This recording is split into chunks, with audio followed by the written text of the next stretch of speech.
ni sim kanon tang na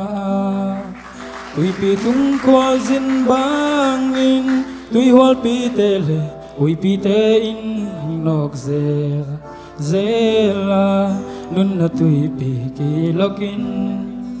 em bo pi tum ding hita lamet bain lung kia in ka lai ta tui hoa pi at kai sak pa hui pi te ko sak pa qua hun te u thấy pa dây su be ki ze na tui hoa pi lao na hui pi te le da na mei pi ten sak dây su lo qua pe quan ding ka ya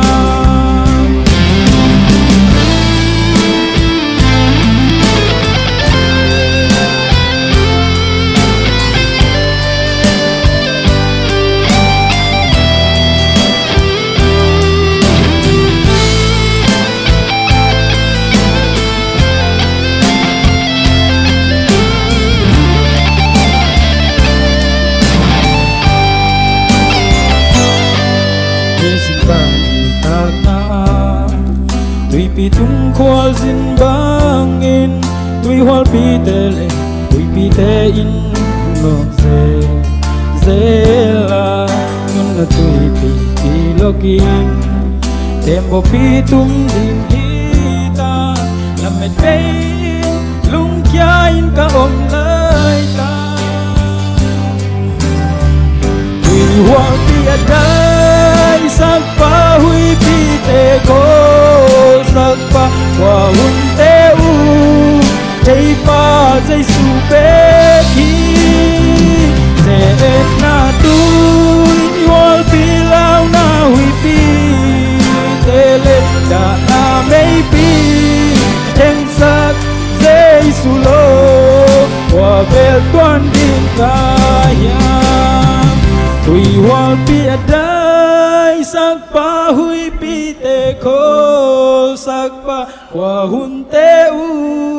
thấy pa dây su be ki ze na tui hol pi lao na hui pi te le da na mei pi ten sak dây su lo qua bel tuan ding ka hiam tui hol pi adai sak pa hui pi te ko sak pa qua hun te u thấy pa dây su be ki ze na tui hol pi lao na hui pi te le da na mei pi ten sak dây su lo qua bel tuan ding ka hiam Hãy subscribe cho kênh Ghiền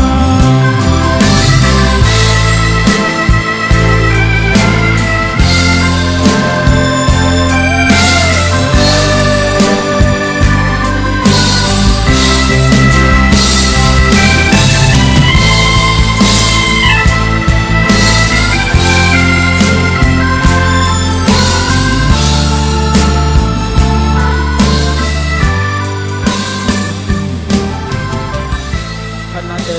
video hấp dẫn.